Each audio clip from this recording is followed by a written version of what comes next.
Hebreërs 4 vers 12 en 13. Die woord van God is lewend en kragtig. Dit is skerper as enige swaard met 2 snykante en dring deur selfs tot die skeiding van siel en gees en van gewrigte en murg, te beoordeel die bedoelings en gedagtes van die hart. Daar is ook niks in die skepping wat vir God onsigbaar is nie. Alles lê oop en bloot voor sy oë en aan hom moet ons rekenskap gee. Goeiedag almal, hartlik welkom by nog 'n opname van Evangelisasiestasie. Saam met my hier is Jacques Kien van Tsumeb gemeente en Roan Stein van Ashikati gemeente. Ons gaan 'n bietjie vandag praat oor die 4, kan 'n mens sê, die pilare van die eerste gemeente, waarop die eerste gemeente in die Nuwe Testament gebou is. En ons kry dit daar in Handelinge 2 vers is dit daar by vers 42 rond. So, ja, kan jy dalk vir ons noem wat hierdie 4 pilare is of elemente is van 'n gemeente, en dan kan ons so kortliks een vir een aanpak en ook prakties toepas hoe dit lyk in ons gemeente waar ons tans is, en dalk voorstelle maak van hoe 'n mens dit meer prakties kan uitleef hierdie Bybelse beginsels.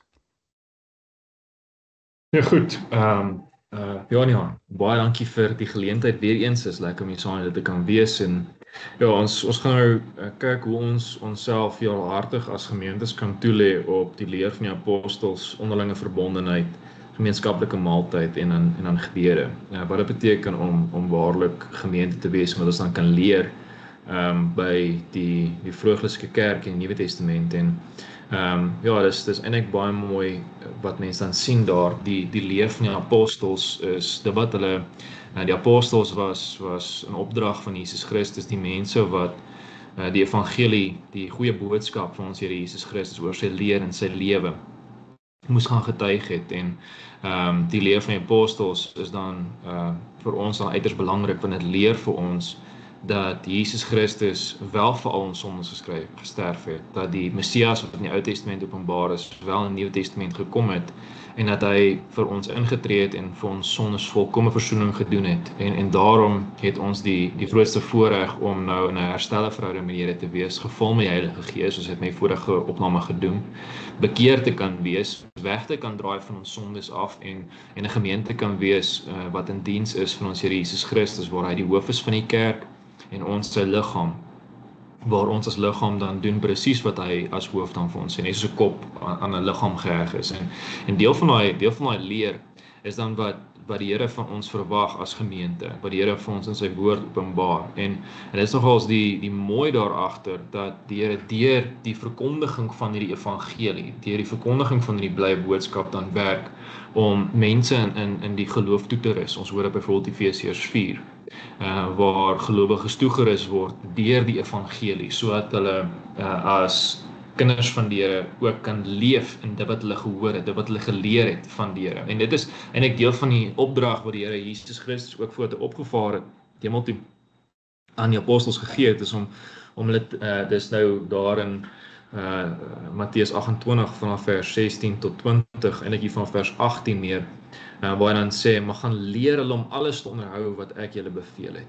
Om juis nie net dit te leer nie, maar dit in mens eie lewe toe te pas, sodat 'n mens nie kan doen wat 'n mens dink reg is in die kerk, wat 'n mens dink in die kerk moet wees, wat 'n mens dink die beste gaan wees vir die kerk nie, maar wat die Here bepaal hoe sy kerk moet wees, hoe sy kerk moet funksioneer, hoe sy kerk moet leef, hoe sy lyk en praat, en vir hom die eer gee omdat hy ons as kerk gebring het waar ons vandag is, om werklik waar Christene te wees, volgelinge, kinders van die Here.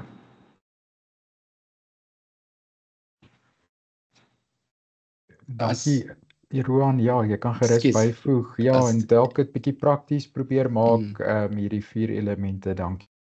Ja, ek dink as ek die eerste ding wat ek eintlik wil sê is daai het hulle heelhartig toegelê, hulle het volhard daarin. Dit was baie belangrik vir hulle, ten spyte van omstandighede, ten spyte van hulle Ons maak baie mense maak onderskeid tussen hulle kerklike lewe en hulle persoonlike lewe en hier sien ons dit was hulle hele lewe.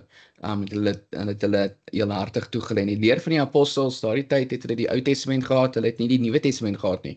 Hulle het nog nie Paulus se briewe gehad nie. Hulle het nog nie die evangelies noodwendig gehad nie. So die gelowiges het geluister na die apostels. Hulle was disippels, hulle was mense wat saam met Jesus gewandel het, wat die wonderwerke ervaar het. Die Here het ook vir die apostels die krag gegee, of die Heilige Gees gegee, ook om wonderwerke te verrig in sy naam en om sy woord te verkondig. So natuurlik het hulle eintlik hulle behoort aan die apostels se lippe te gehang het. En so ek dink prakties natuurlik in ons gemeentes is dit die belangrikste. Ek wil eintlik net vertel 'n gemeente waar ek dit regtig baie prakties ervaar het. En dit is toe ons op 'n uitreik in Turkye was. So Turkye is is 'n moslimland, of is eintlik 'n sekulêre moslimland, maar daar is tog so 'n bietjie vervolging van gelowiges en later gaan ons uitkom by vervolging, die voordele aan vervolging. Maar daar het ons net gesien, mense het nie, hulle bly ver in Izmir, dit is die ou Smyrna, mense, as hulle die eredienste bywoon, dis nie net 'n uur erediens 9 tot 10, dan is hulle klaar nie. Party van hulle moet al 6 uur in die oggende met 'n bus ry, en dan weer met 'n trein ry, en dan weer met 'n bus, en dan weer met 'n trein om by die kerk uit te kom. So wat hulle doen is, hulle maak dit die moeite werd, as ek nou daardie woorde kan gebruik. So hulle hele dag spandeer hulle saam met mekaar as gelowiges. En hulle sê, hulle doen Handelinge 2 vers 42. Dit is wat hulle mee besig is. So hulle kom by mekaar, 8 uur begin hulle, dan is daar 'n gebedsgroep. Daar is karkasasie, volwasse karkasasie vir kinders. Dan begin die vrouens solank kos voorberei. En dan is dit die erediens, hiervan, ek dink was 11 tot 12 is die erediens. Daarna die erediens is daar weer 'n gebed, of 'n mannegebed. Terwyl die mans bid, is die vrouens besig om die finale voorbereidings te doen vir die kos. Dan eet hulle saam, en dan sing hulle saam, en dan is daar nagereg, en dan, so dis die hele dag se ding, en toe ons daar klaar is na die 3 weke, toe dis eintlik my oë het oopgegaan oor the Lord's Day, soos die Engelsman sê, dit is die Here se dag. En hulle het hierdie goed was prakties, en alles het gegaan oor die eer en verheerliking van God. Dit het gegaan oor die leer van die apostels, om die woord aan mense te verkondig, om die dag wat hulle het, om dit te kan doen, want baie van hulle werk van Maandag tot Saterdag, so om die dag wat hulle het te kan spandeer rondom die Here se woord, saam met mekaar, onderlinge verbondenheid, niks beters, koinonia, maar niks beters, spel dit baie mooi uit as saam eet, net, of saam koffie drink, of net saam wees met mekaar. Die breek van die brood was baie gemeentes het weekliks wat hulle die sakrament van die nagmaal vier, maar dit verwys ook na net die saam eet, dat die gebede oor hoe belangrik die gebede is, dat daar tyd is vir die vrouens om saam te bid, tyd is vir kinders om saam te bid, tyd vir die gemeente om saam te bid, tyd vir mans om saam te bid. En daar het my oë eintlik net opgegaan van die Here gee vir ons 'n rusdag. Hy gee vir ons, dit is sy dag om anders te wees, om nie daai dag te worstel met was goed. Te worstel, wat gaan ek die week eet? Kom ek maak my kosvoorbereidings vir die week, of kom ek was goed, of kom ons doen gou die laaste skoolwerk, laaste huiswerk, of kom ons studeer gou nie. Nee, dit is die Here se dag waar ons sê, ons spandeer hierdie dag om die Here te leer ken, om mekaar te leer ken, om onsself te leer ken.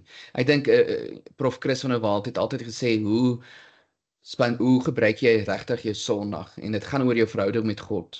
Jou verhouding met God, jou verhouding met jou naaste, jou kerk naaste ook, en ook jou ander naaste. So baie mense na die tyd drink koffie saam by 'n gemeente, dis baie lekker, is deel van ons koinonia, maar hulle nooi mense dalk vir ete dan by hulle huis. So jy fokus op ander mense ook, en jy fokus ook op jou verhouding met jouself. Jy weet, die Here weet, ons het rus nodig. So, kom ons rus. ek hou daarvan, is baie keer moeilik met kinders, maar net om 'n halfuur of 'n uur in die besige Sondag te gaan sit en net paar bladsye van 'n boek te lees. Net om rustig te word na 'n lang Sondag met 'n erediens, kirkesasie. Ons het rondom die woord wat 5 tot 6, baie keer 5 tot 7 is. En dan net om daarna rustig te word, kom ek lees net iets, of dit nou Stephen King is en of dit nou wat ook al is, of 'n teologiese boek, net om my gedagtes of my brein bietjie af te skakel en daarna weer tyd saam met die kinders en saam met my vrou te spandeer. So ek dink vir prakties lyk dit vir klomp mense verskillend. Maar in 'n gemeente, vir 'n gemeente om gesond te wees, ons dink partykeer daar moet klomp tierlantynkies wees. Ek dink die afgelope dekade of 2 het daar die emerging church beweging begin.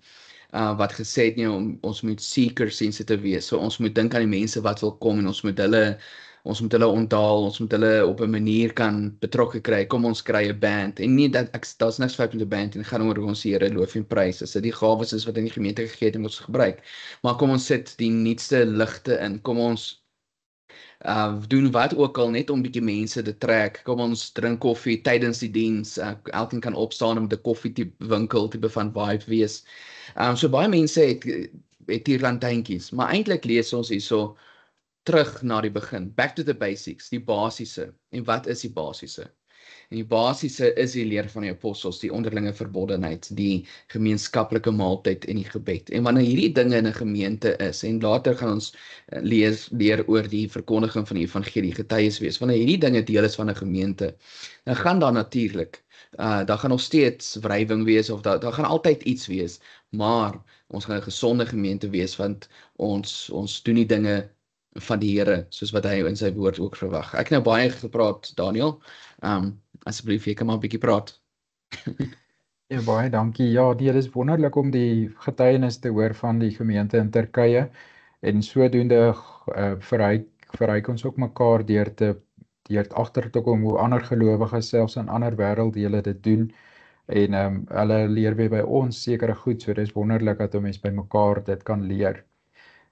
Ja, ek het maar net gedink aan, mens kan baie lank oor elkeen praat, maar vir my was die gebed, die onderlinge gebede ook 'n baie belangrike saak, want ek dink dis iets wat ons as gemeentes in ons kultuur nogal agterweë laat, nê, baie keer.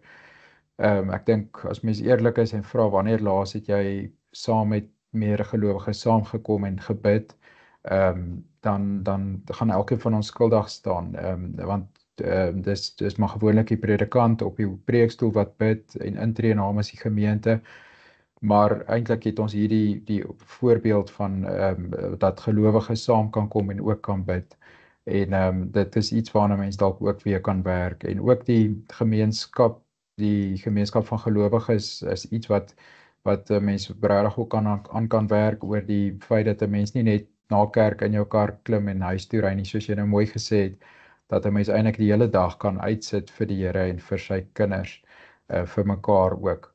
So, nee, dis maar net 'n laaste gedagte van my kant af. Maar, nee, ek dink ons het hierdie saak mooi deurgetrap. Baie dankie vir julle saamgesels hierin, en mag elkeen nou baie geseënde dag ook verder geniet.